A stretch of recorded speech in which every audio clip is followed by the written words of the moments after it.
अभी जो आपने ये वीडियो देखा है, ये सोशल मीडिया पर वायरल वीडियो है। आप कहोगे कि इसमें कौन सी बड़ी बात है। बारिश के दिन हैं, रोमांटिक मौसम है, तो इस तरह की बातें तो होती है। किसी ने चोरी छुपे शूट किया होगा और वायरल कर दिया, लेकिन बात ऐसी नहीं है। इस वीडियो में जो दो व्यक्ति दिखाई दे रहे,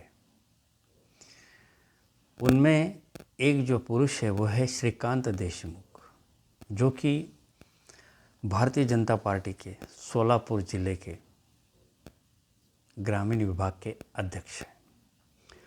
उसमें जो महिला दिख रही है वो है निर्मला यादव। यह भी सोलापुर जिले में भारतीय जनता पार्टी की एक नेत्री है, पदाधिकारी है। अब आप कहोगे कि इसमें क्या है, हो सकता है पहचान हो गई हो। जी बिल्कुल, लेकिन ये जो महाशय है ये शादीशुदा है, इनके बच्चे वगैरह भी हो सकते हैं। और ये जो दूसरी लेडी है ये उनका अफेयर है, या कहो कि दूसरी बीवी है। और एक वीडियो देखिए। मी निर्मला यादव, मला हा माणूस आहे, यानं मला फसवलंय. हा श्रीकांत देशमुख आहे, यानं बायकोला संबंध ठेवून माझ्याशी संबंध ठेवतोय, लग्न करतोय. हा नाही सोडतो. तू आता बोलायचं तू मला का खोटं बोला, का खोटं बोलायचं. ये जो अभी आपने वीडियो देखा, ये भी वीडियो उसी कपल का है। पता नहीं क्या बेबना हो गया, ऐसी कौन सी बात हो गई कि नौबत यहाँ तक आ गई।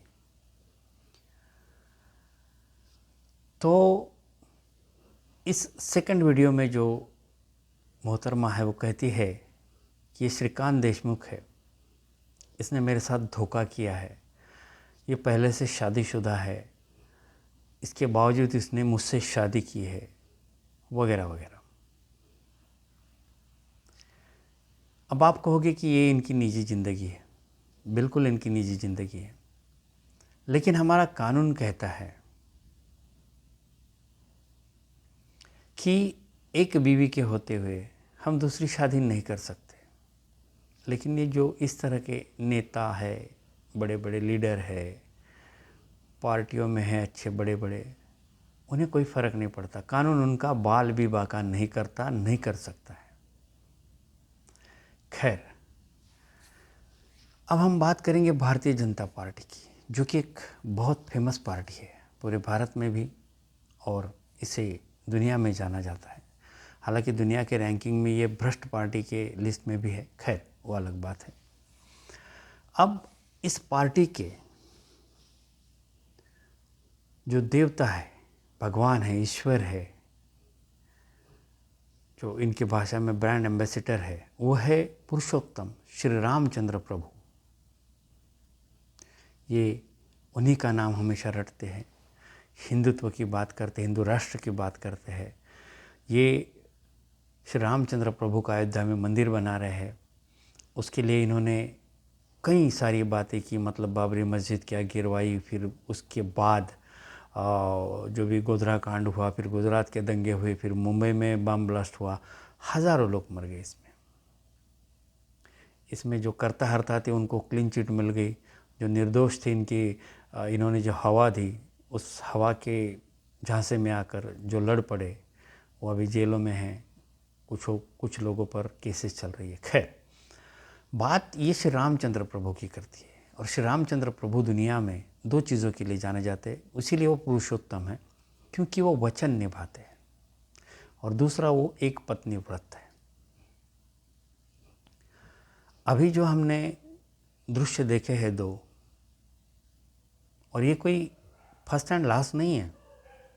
बीजेपी में स्वामी चिन्मयानंद स्वामी है, सिंगर है, जो कि रेपिस्ट है, उसके बावजूद उन लोगों का एक अच्छा ओहदा है बीजेपी में, उन पर कोई कार्रवाई नहीं होती है। और कोर्ट के माध्यम से भी न्याय व्यवस्था भी उनके सामने कुछ नहीं है।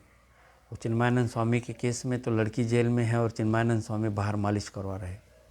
खैर, तो ये जो लोग हैं ये श्री रामचंद्र प्रभु का हमेशा नाम लेते हैं, जो कि रामचंद्र प्रभु का जो भगवान का रूप है वो इसीलिए जाने जाते हैं कि वो एक पतिव्रत है, एक वचनी है।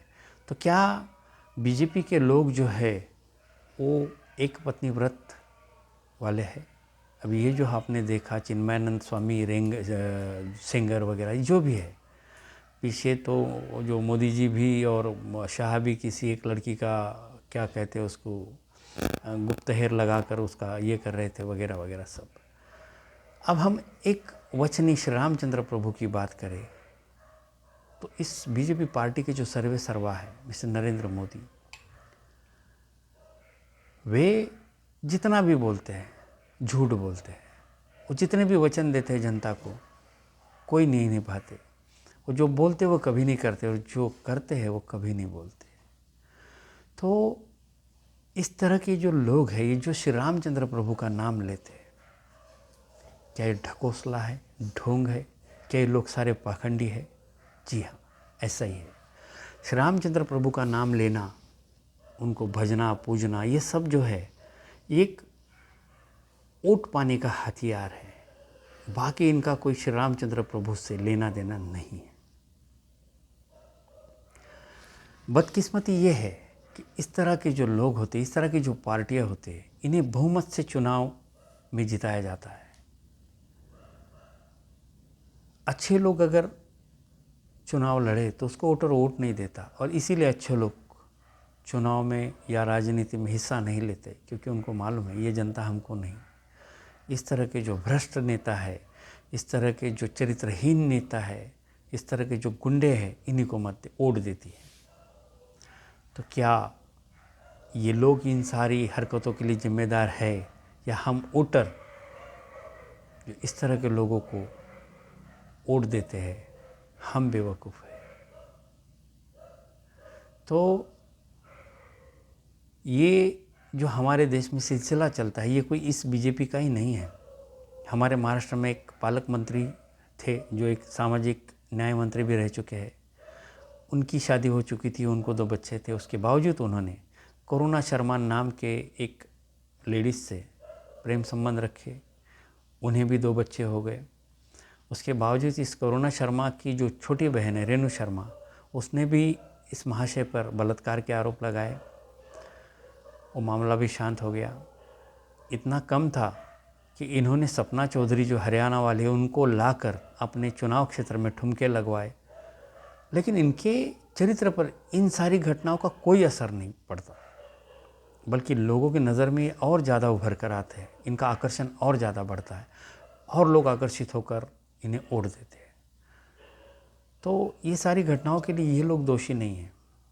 हम सच्चाई और ढोंग, ढकोसला, इसको समझ नहीं पाते।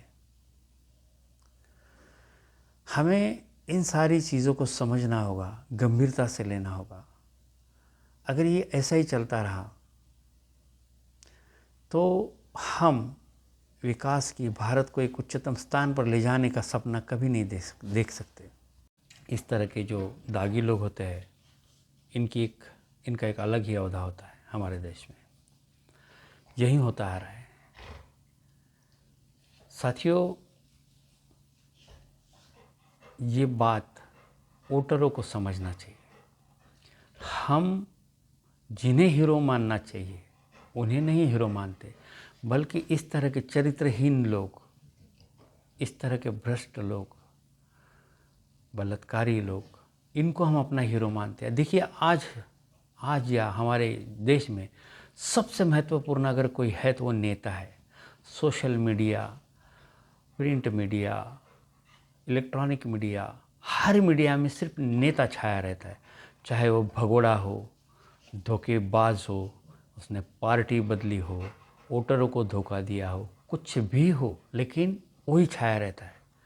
जो अच्छे नागरिक का निर्माण करता है, शिक्षक, टीचर, उससे तो ज़रा भी कीमत नहीं है। जो सेना के नौजवान हैं, जो बॉर्डर पर हमारी रक्षा करते हैं, उनकी भी कोई कीमत नहीं है। जो किसान है, अन्नदाता है, जो मेहनत करता है, बारिश में पसीना बहाता है, धूप में पसीना बहाता है, खून बहाता है और फसलें उगाकर पूरे देश को अनाज देता है, उस किसान की भी कोई कीमत नहीं। ये सारे कौड़ी मोल लोग हैं। लेकिन भ्रष्ट, चरित्रहीन, दागी लोग जो है, उन्हें हम नेता मानते हैं, उन्हें हम भगवान मानते हैं, उन्हीं की बातें करते हैं, उन्हीं के चरणों में रहते हैं, उनके साथ फ़ोटो खिंचवाते हैं, उनसे बात होना सौभाग्य समझते हैं। हमारे बच्चे, युवा सब उनके पीछे रहते हैं।